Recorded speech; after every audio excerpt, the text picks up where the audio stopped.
Le juge en chef John Roberts, dans son rapport annuel, se penche sur le potentiel et les pièges de l'intelligence artificielle IA dans les tribunaux fédéraux, sans aborder l'éthique de la Cour suprême ni les controverses liées à Donald Trump.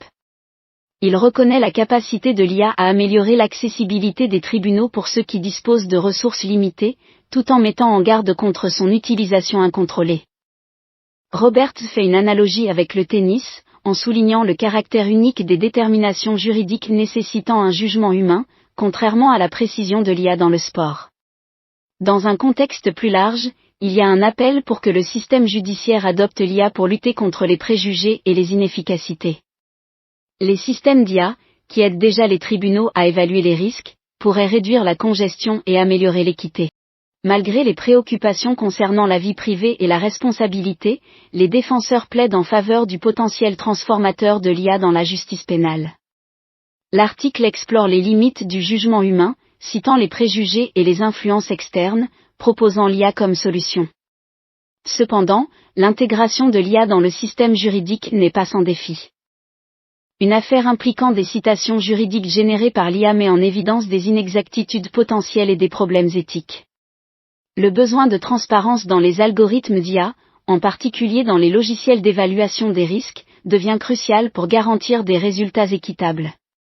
L'article suggère d'adopter des logiciels open source et de rendre disponibles les données de formation pour renforcer la responsabilité et le contrôle public. La discussion s'étend au paysage évolutif de l'IA générative et à son impact sur les pratiques juridiques. Les tribunaux sont aux prises avec les implications éthiques et juridiques du contenu généré par l'IA, comme en témoigne l'affaire Mata contre Avianca, ENC, dans laquelle les documents juridiques produits par AI contenaient des inexactitudes.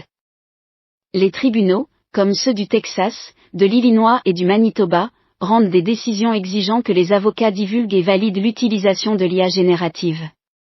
L'article souligne la nécessité pour les avocats d'équilibrer leur obligation de tirer parti des nouvelles technologies et le respect des réglementations judiciaires. En conclusion, l'article souligne la nécessité de trouver un équilibre délicat entre l'exploitation des avantages de l'IA dans le système juridique et le respect des obligations éthiques et juridiques. L'évolution du discours autour de l'IA dans le système judiciaire souligne l'importance de la transparence, de la responsabilité et d'un examen attentif de son rôle dans l'élaboration de l'avenir des pratiques juridiques.